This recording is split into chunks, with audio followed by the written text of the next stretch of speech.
Arc-en-ciel de bonne humeur chez We Love. Ça fait très longtemps que je n'ai pas posté une vidéo avec ma grosse tête. Donc voilà, je suis de retour et on va continuer ensemble. Bienvenue à toutes les personnes que j'ai pas eu l'occasion de répondre ou d'écrire parce que j'ai encore du mal à me mettre à jour de tous les DM et tous les commentaires, mais petit à petit, ça va, je réponds. Merci à tous mes coachés, merci à toutes les personnes qui me suivent, merci à toi qui fais partie de mes chez We Love, parce que dès que tu me suis et que tu likes et que tu partages, ben voilà, tu es un chez We Love. Donc merci à toi, Asante Sana, merci. Et aujourd'hui, je voulais faire une vidéo pour te parler de toute cette histoire de rituel funéraire concernant la reine en fait. Et si tu observes bien, elle fait beaucoup de choses, enfin elle a fait parce qu'elle est déjà partie, elle a fait beaucoup de choses que nous en tant que kamites conscients, on doit s'appliquer à faire. Et des choses aussi que sur le continent, donc à Kama, qu'on fait en fait de manière traditionnelle, voilà. Donc effectivement, quand une personne va à son cas, parce qu'on ne dit pas que la personne est décédée, en tant que kamite conscient, elle va à son cas, donc elle va rejoindre l'énergie vitale, ce qu'ils appellent l'âme, entre guillemets, mais vraiment entre guillemets, parce que le cas, c'est beaucoup plus qu'une âme. Donc pour revenir au sujet, elle est partie, donc cette reine, hein, et puis je ne sais pas pourquoi, ils n'arrêtent pas de préciser qu'elle est partie paisiblement. D'accord, ben si elle est partie paisiblement, pourquoi insister autant sur justement comment elle est partie? Pourquoi insister autant et dire qu'elle est partie paisiblement? Enfin voilà, quand quelqu'un meurt, la personne meurt, et puis voilà, si elle n'est pas morte d'une maladie, d'un cancer, d'un truc, ben elle est morte, c'est fini, on n'a pas à préciser qu'elle est partie paisiblement. Donc forcément pour moi, il y avait déjà un truc à cacher, le fait d'insister comme ça sur le paisiblement. Et je voulais parler d'elle en disant comment elle se comportait un petit peu en accord avec le visible et l'invisible. Et je vais citer juste 3 choses pour pouvoir parler de ça. La première chose, c'est sa façon de s'habiller. Donc, elle portait toujours des habits cousus. Donc, au niveau vibratoire, les habits qui ont été cousus par quelqu'un dont c'est le métier et qui a l'amour de son travail ont une énergie beaucoup plus élevée que des habits qui ont été cousus dans nos entreprises de prêt-à-porter, enfin je dis nos entreprises de prêt-à-porter, où souvent la main-d'œuvre est bon marché et que les employés sont traités un petit peu comme des esclaves, quoi. Donc, ils sont mal payés, des fois ils n'ont pas de poste déjeuner, des fois ils n'ont pas forcément un hébergement, des fois ce sont des enfants, il faut le dire, qui font les habits.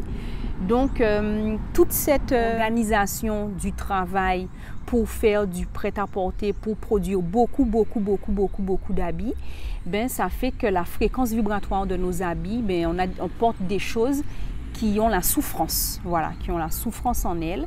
Et c'est pour ça que moi, quand il m'arrivait d'acheter des habits en prêt-à-porter, ben, je les purifiais avant de les porter. Et c'est le cas pour tout ce que je porte encore qui est fait de manière, comment je dirais, à la chaîne. Ben, si on me l'a offert ou que je l'ai acheté parce que ça me plaisait, c'est un habit en coton et que c'était sympa, ben, je l'achète et je le purifie. Donc, pour te dire que, premièrement, elle portait des habits cousus. Donc, la fréquence vibratoire de ce qu'elle porte est élevée. Ok, des habits cousus, toujours des habits cousus. Je ne l'ai jamais vu porter de marque, de trucs Louis Vuitton, de trucs Chanel, de trucs Dior, de trucs H&M, de trucs Zara. Enfin, voilà. Bon, après, c'est une reine, mais ça n'empêche qu'elle aurait pu vouloir porter des choses du prêt-à-porter, du Gucci, du Fendi. Jamais je l'ai vu porter des choses comme ça. Donc, elle portait des habits cousus. Premièrement, ce sont des habits qui ont une fréquence vibratoire élevée. Ok. Deuxièmement, elle ne sortait jamais sans un chapeau. D'accord? Pourquoi le chapeau? Parce que le chapeau protège le arête coronal. Donc, ça veut dire que son arête coronal et éventuellement son arête du 3e œil, en fonction du chapeau, ces deux centres énergétiques, donc les deux centres d'énergie les plus importants pour la communication avec l'invisible, étaient toujours protégés. Donc deuxièmement, la reine ne laissait pas son harith coronal ou chakra coronal, si on parle en langue sanskrit. Elle protégeait toujours les deux harithus qui sont vraiment en communication avec l'invisible, avec tout ce qu'on appelle en Occident l'intuition. Et troisièmement, elle a respecté le rituel funéraire. Donc nous, dans nos traditions, je l'ai encore vu quand j'ai été au Cameroun, au Bénin, j'ai pu voir que lors de funérailles, il y avait carrément un rituel funéraire qui dure plusieurs jours. Donc ça dépend de la chefferie, comment ça se passe dans le village, dans l'endroit où tu as grandi, en fonction du peuple duquel tu es issu.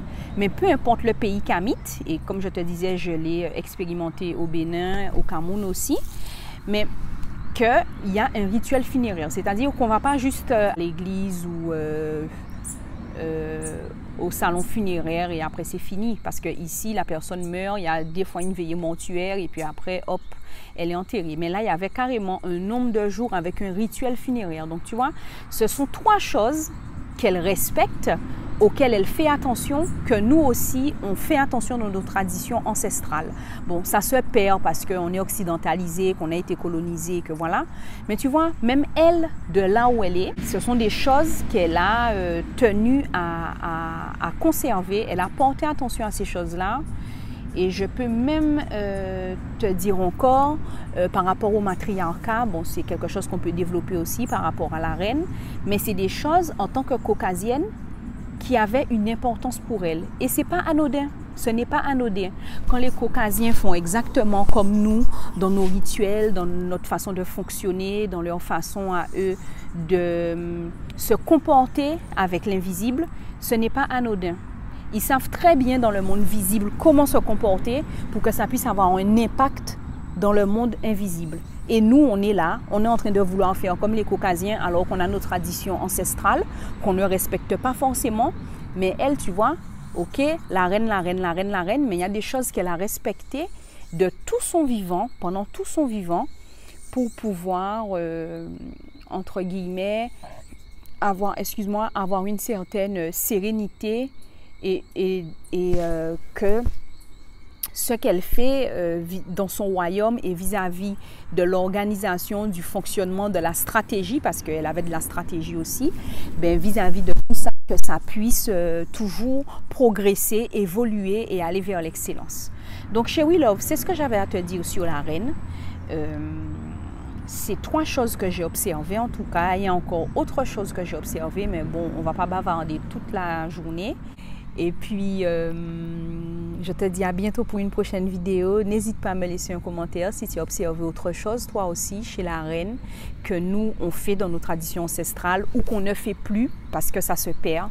Mais c'est vraiment important, en tant que kamite, qu'on revienne à nos traditions ancestrales, surtout si on est conscient de toutes ces choses qui se passent autour de nous. Il faut qu'on revienne petit à petit à nos traditions. Voilà.